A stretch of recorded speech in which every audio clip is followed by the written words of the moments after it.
ಕೈಗಾರಿಕಾ ತ್ಯಾಜ್ಯವನ್ನು ರಸ್ತೆಗೆ ಸುರಿದ್ರೆ ಏನು ಮಾಡ್ತಾರೆ? ದಂಡ ಹಾಕಿದ್ದಾರೆ. ಈಗ ಇಲ್ಲಿಯವರೆಗೂ ಯಾರು ಕೇಳೋರಿಲ್ಲ, ಯಾರು ಹೇಳೋರು ಇಲ್ದಂಗೆ ಆಗಿತ್ತು. ಅವ್ರ ಪಾಡಿಗೆ ಅವ್ರು ಎಲ್ಲಿ ಬೇಕಲ್ಲಿ ಸುರಿತಾ ಇದ್ರು. ಈಗ ಕೈಗಾರಿಕಾ ತ್ಯಾಜ್ಯವನ್ನು ರಸ್ತೆಗೆ ಸುರಿದಂಥ ಫ್ಯಾಕ್ಟ್ರಿಗೆ ಒಂದು ದಂಡ ಹಾಕಿದ್ದಾರೆ. ಫರ್ನಿಚರ್ ಫ್ಯಾಕ್ಟ್ರಿಗೆ GBA ಹಾಕಿರುವಂಥ ದಂಡ ಎಷ್ಟು ಗೊತ್ತಾ? 40,000 ರೂಪಾಯಿ ದಂಡವನ್ನು ವಿಧಿಸಿದೆ. ಬೆಂಗಳೂರಿನ BTM ಲೇಔಟ್ನಲ್ಲಿ ಘಟನೆ. ಇನ್ಮೇಲೆ ದಂಡ ವಿಧಿಸಬೇಡಿ. ಏನು ಮಾಡಿ ಗೊತ್ತಾ, ಒಂದು ಸ್ಕೀಮನ್ನು ಓಪನ್ ಮಾಡಿ. ಅದು ಯಾವ ಫ್ಯಾಕ್ಟ್ರಿ ಇರುತ್ತೆ ಅದರಿಂದ ಬಡವರಿಗೆ ಇಂತಿಷ್ಟು ಮನೆಗಳಿಗೆ ಹೋಗಿ ಕೊಡ್ಬೇಕು ನೀನು ಅಂತ ಹೇಳಬೇಕು. ಹಂಗೆ ಮಾಡಿ ದಂಡ ಹಾಕಿ ಏನು ಮಾಡ್ತೀರಾ?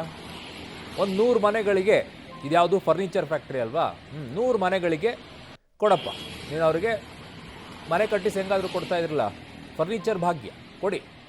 ಅದು ಫರ್ನಿಚರ್ ಫ್ಯಾಕ್ಟ್ರಿ ಕೊಡಿ. ಒಂದು 100 ಮನೆಗಳಿಗೆ ಬೇಡ, ಒಂದು 50 ಮನೆಗಳಿಗಾದರೂ ಕೊಡಿ. ಬುದ್ಧಿ ಬರೋದಿಲ್ಲ ಅವರಿಗೆ. ಕಂಡಲ್ಲೆಲ್ಲ ಸುರ್ಕೊಂಡು ಓಡಾಡ್ತಾ ಇರ್ತಾರೆ ಫರ್ನಿಚರ್ನವ್ರು. ಅವ್ರಿಗೇನಾಗಬೇಕಾಗಿದೆ?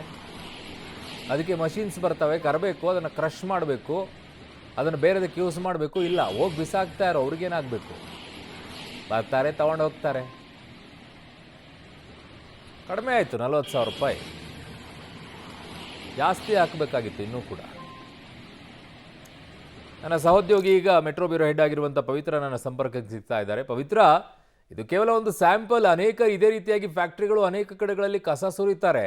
ಇಂಥವ್ರಿಗೆಲ್ಲ 40,000 50,000 ಎಲ್ಲ ಅಲ್ಲ, ಲಕ್ಷಗಟ್ಟಲೆ ದಂಡ ಹಾಕಿದ್ರೆ ಬುದ್ಧಿ ಬರುತ್ತೆ ಅವರಿಗೆ. ಒಂದು ಮಷಿನ್ ತಂದು ಇಟ್ಕೊಳ್ಳೋಕ್ಕಾಗಲ್ಲ ಅವರಿಗೆ ಈ ವೇಸ್ಟೇಜ್ಗಳನ್ನು ಕ್ರಷ್ ಮಾಡೋಕ್ಕೆ. ಬೆಂಗಳೂರಿನಲ್ಲಿ ಅದೇ ಸಮಸ್ಯೆ ಆಗ್ತಾ ಇರೋದು ಅರುಣ್. ಕೈಗಾರಿಕೆಗಳ ತ್ಯಾಜ್ಯ ವಿಲೇವಾರಿಯ ದೊಡ್ಡ ಮಟ್ಟದ ಸಮಸ್ಯೆ ಆಗ್ತಾ ಇದೆ. ಈಗ ಬೆಂಗಳೂರಿನಲ್ಲಿ ತುಂಬಾ ಕಡೆ ಅಲ್ಲಲ್ಲೇ ಕಸವನ್ನ ಸುಡ್ತಾ ಇದ್ದಾರೆ, ಬೇಕಾಬಿಟ್ಟಿ ಸಮಸ್ಯೆಗಳಾಗ್ತಾ ಇದೆ. ಸೊ ಹೀಗಾಗಿ ಈಗ ರಸ್ತೆಯಲ್ಲಿ ಕಸ ಸುರಿಯುವವರಿಗೆ ದಂಡಾಸ್ತ್ರವನ್ನ ಈಗಾಗಲೇ ಸಾಕಷ್ಟು ದಿನದಿಂದ ಪ್ರಯೋಗ ಮಾಡ್ತಾ ಇದೆ. ಬಟ್ ಈ ಬಾರಿ ಕೊಂಚ ದುಬಾರಿಯ ರೀತಿಯಲ್ಲಿ ದಂಡವನ್ನ ಪ್ರಯೋಗ ಮಾಡ್ತಾ ಇದೆ. ಈಗ ಮೊನ್ನೆ ಒಬ್ರು ನೋಡ್ತಾ ಇದ್ರು, ಕಿಯಾ ಕಾರ್ ನಲ್ಲಿ ಬಂದು ಕಸವನ್ನ ಸುರಿದು ಹೋದ್ರು. ಆ ವ್ಯಕ್ತಿಗೆ 5,000 ರೂಪಾಯಿ ದಂಡವನ್ನ ವಿಧಿಸಲಾಗಿದೆ. ಸೊ ಇವತ್ತು ಫರ್ನಿಚರ್ ಫ್ಯಾಕ್ಟ್ರಿ ನೋಡಿ, ಅವ್ರು ಆರಾಮ್ಸೆ ಬರ್ತಾರೆ, ರಸ್ತೆ ಬದಿಗೆ ಕಸವನ್ನ ಸುರಿದ್ಕೊಂಡು ಹೋಗ್ತಾರೆ. ಸೊ ಅವರಿಗೆ 40,000 ದಂಡವನ್ನ ವಿಧಿಸ್ತಾರೆ.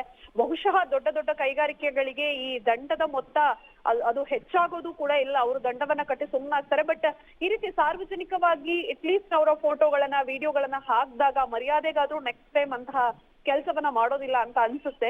ಸೊ ಹೀಗಾಗಿ ಈಗ ಬಹುತೇಕ ಎಲ್ಲಾ ಕೈಗಾರಿಕೆಗಳನ್ನ ಕೂಡ ಕರೆಕ್ಟ್ ಆಗಿ ಮಾನಿಟರ್ ಮಾಡಿದ್ರೆ ಇಂತ ಸಾಕಷ್ಟು ಪ್ರಕರಣಗಳು GBAಗೆ ಸಿಗುತ್ತೆ. ಅರುಣ್, ಓಕೆ ಪವಿತ್ರ, ನಿಮ್ಮೆಲ್ಲ ಮಾಹಿತಿಗೆ ಧನ್ಯವಾದಗಳು.